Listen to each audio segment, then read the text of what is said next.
Break के बाद स्वागत है आपका। आप देख रहे हैं शेयर बाजार सबका अधिकार, जहां हम आपके सवालों का जवाब देते हैं, ना सिर्फ स्टॉक स्पेसिफिक, लेकिन इस सेगमेंट में आप कोई भी बेसिक टर्म रिलेटेड डाउट हो, कोई भी स्ट्रैटेजी रिलेटेड आपको क्वेरी हो, वो भी आप हमें पूछ सकते हैं। तो चलिए सवाल पूछने का तरीका बता देता हूँ, इसमें थोड़ा सा अलग है। आपके स्क्रीन पर एक QR कोड फ्लैश हो रहा होगा, उस QR कोड को आप स्कैन करिए, जिसके ज़रिए आप हमें अपने सवाल भेज सकते हैं। इसके साथ साथ आप हमें YouTube कमेंट सेक्शन में भी सवाल भेज सकते हैं, क्योंकि हम टाइम टू टाइम वहाँ से भी सवाल लेते रहते हैं। सवाल पूछने का तरीका भी बता देता हूँ। आपको अपना नाम बताना है, आप कहाँ से है, कौन से स्टॉक में खरीदारी है, और आपका लॉन्ग टर्म व्यू है या शॉर्ट टर्म व्यू है। इससे हमें गेस्ट को काफ़ी आसानी हो जाती है आपके स्टॉक्स पर राय देने के लिए। तो चलिए अभी हम आगे बढ़ते हैं और YouTube से कुछ सवाल ले लेते हैं, क्योंकि वहाँ पर भी कई सवाल आ रहे हैं। ध्वनि जी, आपके पास आना चाहूँगा इस सवाल के लिए। प्रिंस का सवाल है और हिंदुस्तान कॉपर पर इनकी खरीदारी है, इसके ऊपर ये राय जानना चाहते हैं। हालांकि इन्होंने अपनी बाइंग प्राइस नहीं बताई है, तो एक जनरल व्यू चाहते हैं।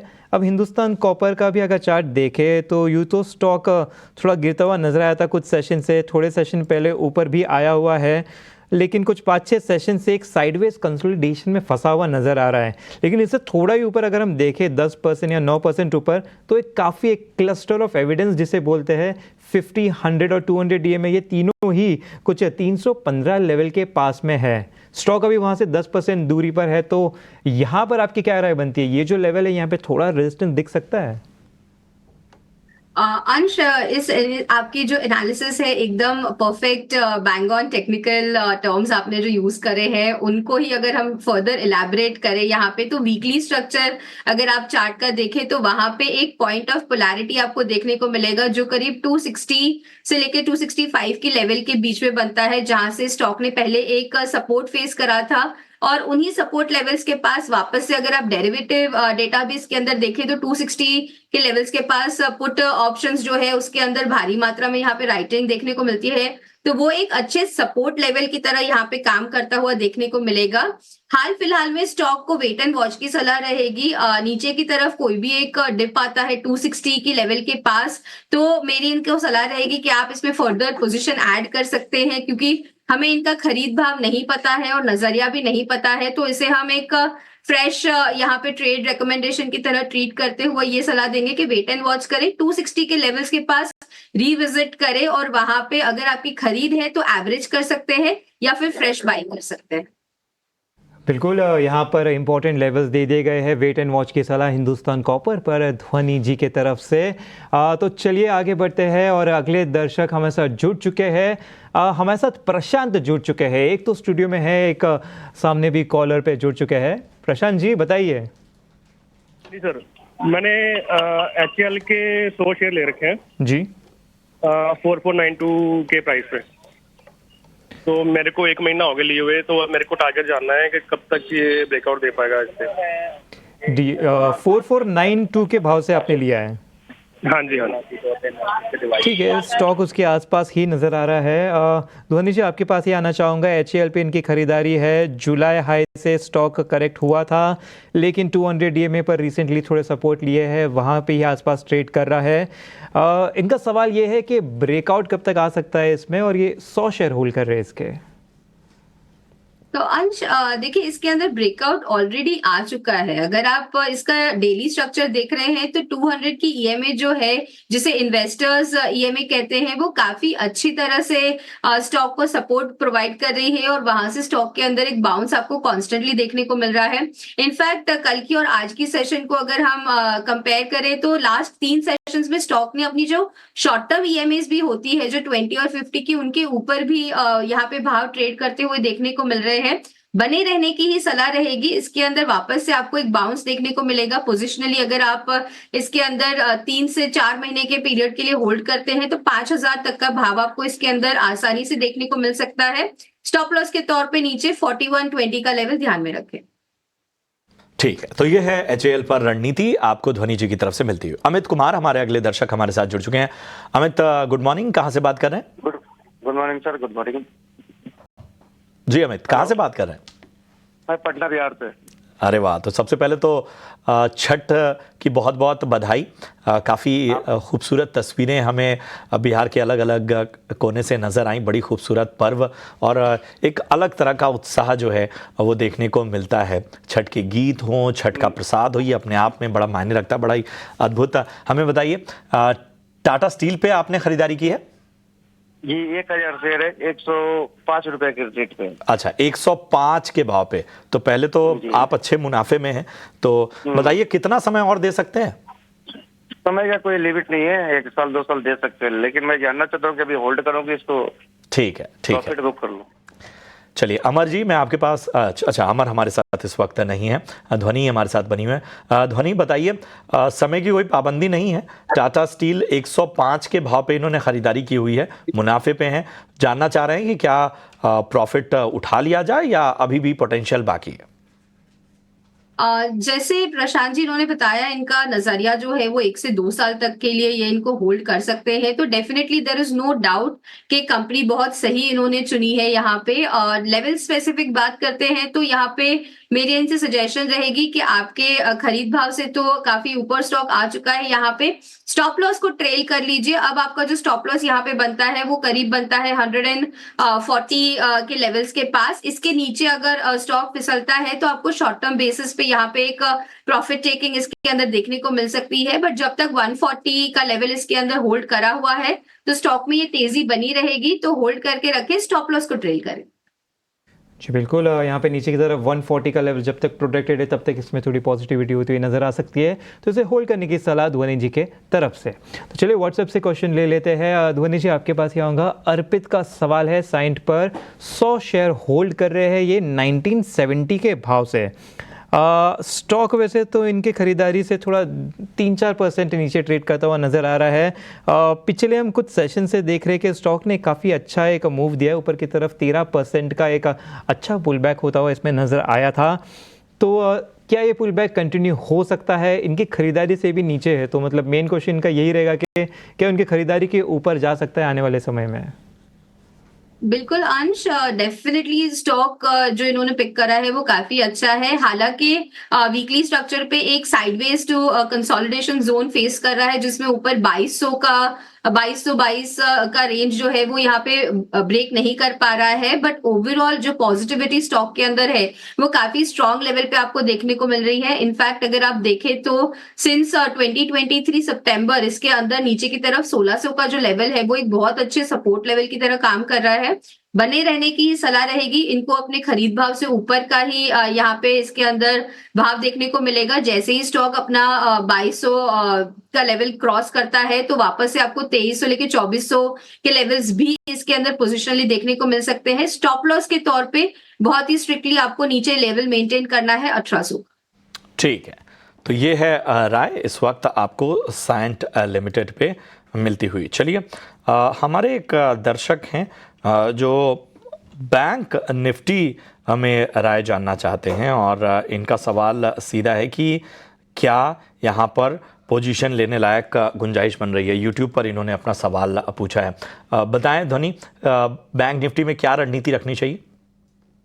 जी बिल्कुल प्रशांत जी, जैसे शो के स्टार्ट में ही मैंने यहाँ पे बताया था कि दोनों ही इंडेक्स पे मेरे सेल ऑन राइज की रणनीति है। अगर आप उन्हीं लेवल्स से लेके अभी तक कंपेयर करें तो बैंक निफ्टी वहां से भी काफी नीचे की तरफ फिसल चुका है। जब हमने शो की शुरुआत में चर्चा करी तब यहाँ पे 51,700 की लेवल्स के पास करीब हम ट्रेड कर रहे थे, जहां से 100 पॉइंट की गिरावट ऑलरेडी आ चुकी है।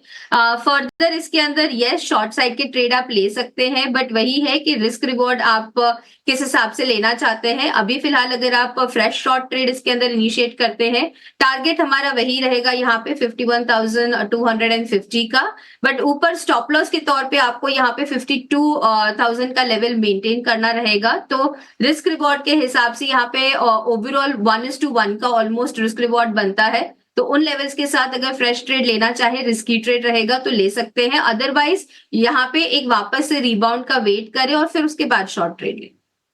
जी बिल्कुल, ये थे अहम रणनीति निफ्टी बैंक पर।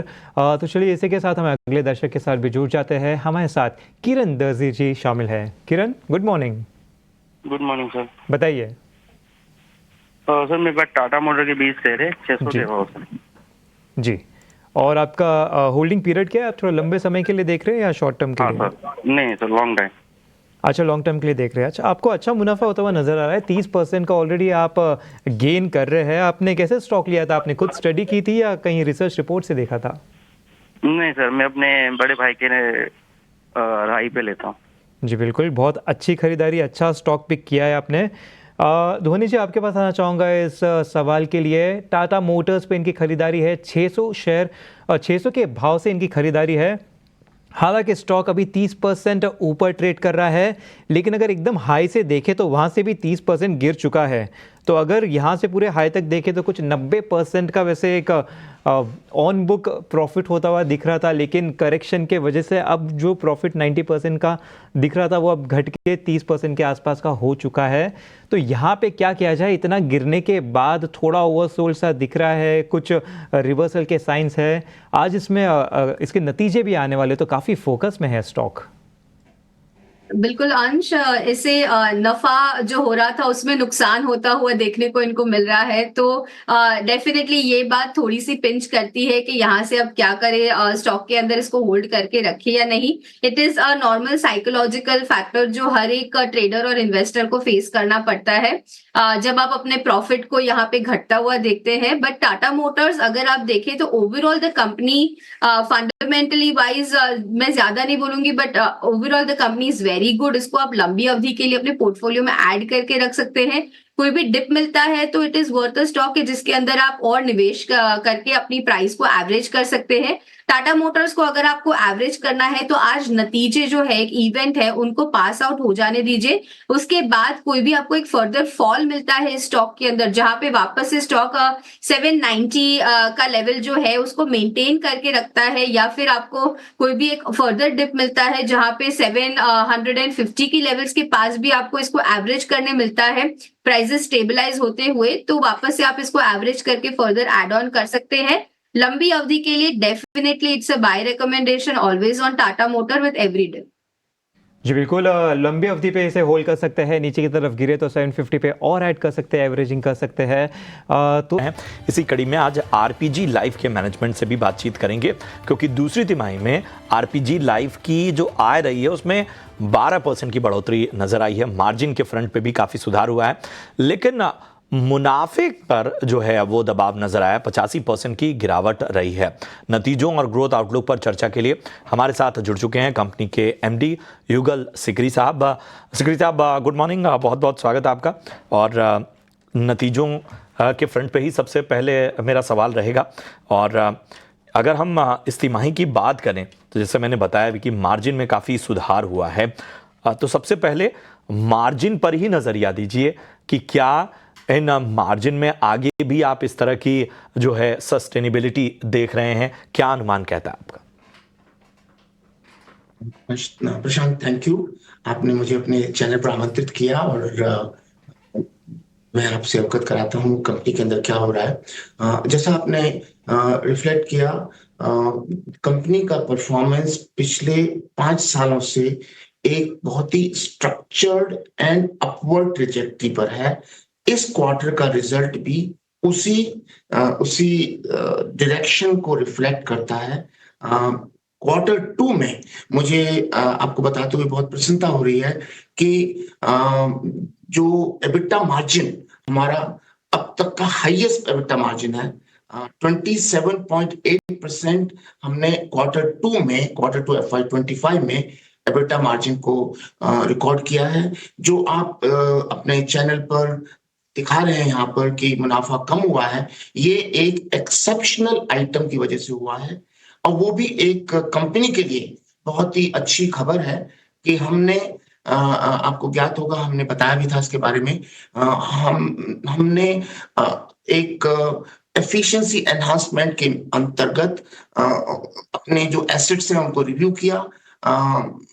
एपीआई प्लांट को हमने मॉडर्नाइज किया, वहां पर एक सरप्लस लैंड को हमने रिलीज किया मॉडर्नाइज करने के बाद, और कैपेसिटी को 23% बढ़ाने के बाद हमने रिलीज किया, और उसको हमने मोनेटाइज का हमारा प्रोजेक्ट है। हमने डील फाइनलाइज किया है। और उसके अंतर्गत हमको एक्सेप्शनल आइटम के अंदर 27.3 crore the urban land ceiling act के अंदर पुराने ट्रांजैक्शन को देखते हुए पैसा देना पड़ा। और जो आने वाले क्वार्टर में जिस तरह से हमने सेल्स ट्रांजैक्शन किया उसके अंदर वो इनबिल्ट है, वो नलीफाई हो जाएगा। और इसीलिए जो इंपॉर्टेंट है सबको देखने के लिए वो है adjusted EBITDA margin and adjusted PBT margin and adjusted PAT margin. अगर एडजस्टेड मीन हमने वो जो extraordinary exceptional item of 27 crore जो आने वाले क्वार्टर्स में आइदर क्वार्टर 3 और क्वार्टर 4 में जो एक डील फाइनलाइज होती है, एग्जीक्यूट होती है, जो करंटली गवर्नमेंट की परमिशन के लिए अभी सबमिट की गई है, वो 100% कंप्लीट होगी। उसको मद्देनजर रखते हुए आइदर क्वार्टर 3 और क्वार्टर 4 में वो नलीफाई होगा। तो इसलिए एडजस्टेड एबिटा मार्जिन की जो मैंने बात की उसके अंतर्गत हमारा एक्चुअली एबिटा मार्जिन 25.5 से 27.8% बढ़ा है, पीबीटी 22.7 से 24.6% बढ़ा है और पीएटी 6.8 से 18.3% बढ़ा है। एक्चुअली 230 पॉइंट्स, 190 पॉइंट, 150 पॉइंट्स का इजाफा एक्चुअली एबिटा, पीबीटी, पीएटी में रिस्पेक्टिवली हुआ है। और गोइंग फॉरवर्ड ये ट्रेजेक्टरी कैसे चलेगी, मैं फिर से आपको बताना चाहूंगा कि पिछले 5 सालों में किसी भी साल में हमारा एबिटा मार्जिन पिछले साल के मुकाबले कम नहीं हुआ बल्कि बढ़ा ही है। And just to give you small dimension, EBITDA margin 4x बढ़ा, 1290 पॉइंट्स बढ़ा, पीएटी 8x बढ़ा, 8 टाइम्स, 1180 पॉइंट्स बढ़ा, रोसी हमारा 2130 पॉइंट्स अकॉर्डिंगली बढ़ा और आरओई हमारा 1670 पॉइंट्स बढ़ा in the last 5 years and every single year is up versus the last year. It's because जो हमारा कॉस्ट रिडक्शन और ओपेक्स रिडक्शन का या कॉस्ट रिडक्शन का प्लान है वो बहुत स्ट्रक्चरल है और उसके बेनिफिट हमको कंटिन्यूअसली मिल रहे हैं। देयर आर काफी सारे प्रोजेक्ट्स हमारे चल रहे हैं, उनके देखते हुए मार्जिन का इजाफा एक जर्नी है वो चल रहा है और आने वाले टाइम में ये जो एंगल थोड़ा ऑब्ट्यूज होगा, एंगल वही नहीं चलेगा। दैट्स द आंसर व्हिच मैं सोचा कि आपको बताऊं जो आपने रेज किया मार्जिन के। बिल्कुल युगल जी, बहुत बहुत शुक्रिया इस जवाब के लिए।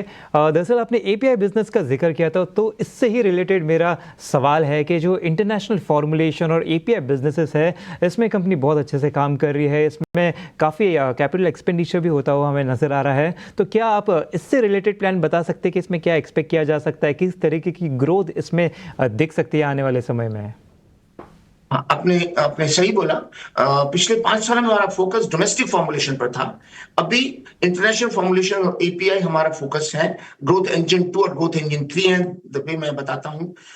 अभी उसके अंतर्गत 2 एस्पेक्ट्स हैं। एक तो प्लांट मॉडर्नाइजेशन, प्लांट का मॉडर्नाइजेशन हमारा एपीआई का हो गया है, लास्ट बिट चल रहा है मगर न्यू प्लांट फंक्शनल हो चुका है।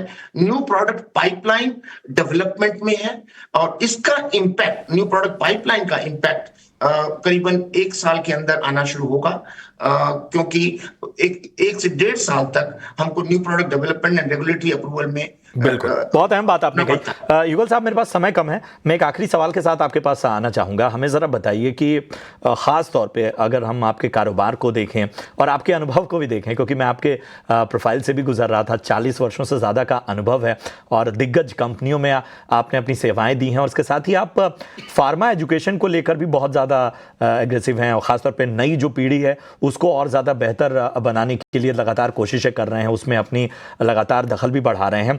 तो इस लिहाज से चूंकि आपका जो अनुभव है वो एमएनसीज में भी बहुत रहा है, लेकिन कंपनी का जो प्रेजेंस है वो यूएस मार्केट में नहीं है, तो क्या उस दिशा में कुछ काम हो रहा है? और जरा एक संक्षेप में जरा बताइए कि फार्मा एजुकेशन को लेकर किस तरह के प्रयास किए जा रहे हैं। Horizon 1, Horizon 2, Horizon 3. US business is in Horizon 3. Currently हमारे पास EU, ऑस्ट्रेलिया, कनाडा, LATAM ये मार्केट्स पर फोकस है।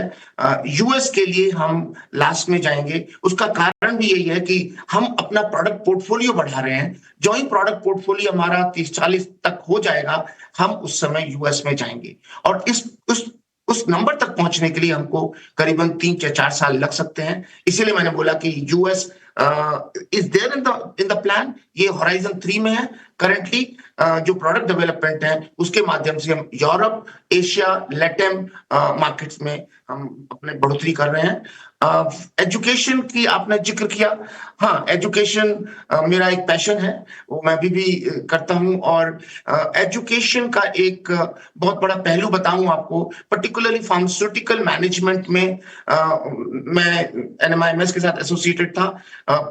इंडस्ट्री और एकेडमिया का पार्टनरशिप एक बहुत बड़ा इंपॉर्टेंट गोल मेरा था और उसी पर मैंने काम किया और वो एक रिजल्ट्स दे रहा है।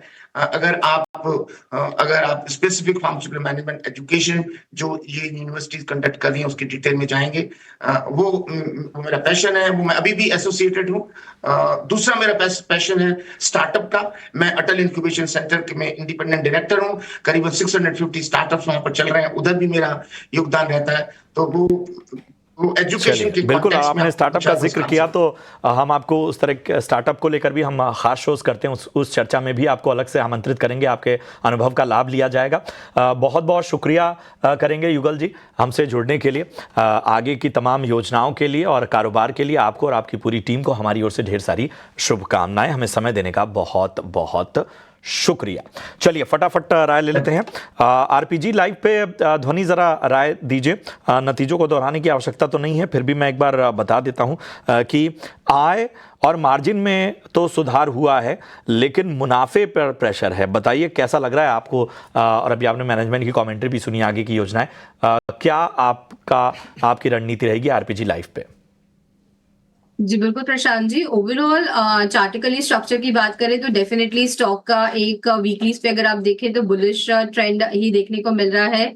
In fact year on year returns भी देखें तो स्टॉक ने काफी अच्छे रिटर्न्स भी यहाँ पे प्रोवाइड करे हैं। ओवरऑल हाल फिलहाल में स्टॉक एक रेजिस्टेंस फेस कर रहा है टेक्निकली, जहां पे आपको देखने को मिल रहा है कि 2860 2870 की लेवल के पास एक टॉप बनाया और वापस से करंट अगर आप सिनेरियो देखें तो यहाँ पे भी 2750 की लेवल के पास स्टॉक एक वापस से टॉप फॉर्मेशन कर रहा है। बट हालांकि सपोर्ट लेवल जो स्टॉक के अंदर देखने को मिल रहा है तो 2360 से 65 की लेवल जो यहाँ पे बन रही है उनके पास स्टॉक वापस एक सपोर्ट लेवल लेगा। तो हाल फिलहाल के लिए इसको अवॉइड करके चले, एक बार जो रिजल्ट्स की यहाँ पे इवेंट है उसको पास आउट हो जाने दीजिए, डाइजेस्ट हो जाने दीजिए प्राइसेस के अंदर। कोई डिप मिलता है जहां पे नीचे आप 2350 से 60 की लेवल के अंदर इसके अंदर एंटर कर सकते हैं, तो that is a good buying price. बिल्कुल, तो अभी अवॉइड करिए स्टॉक को। और इसी के साथ समाप्त हो गया है इस शो का टाइम। तो ध्वनि से आपको शुक्रिया करेंगे। फिलहाल मुझे और प्रशांत को दीजिए इजाज़त, लेकिन आप बने रहिए ET नाउ स्वदेश के साथ। नमस्कार।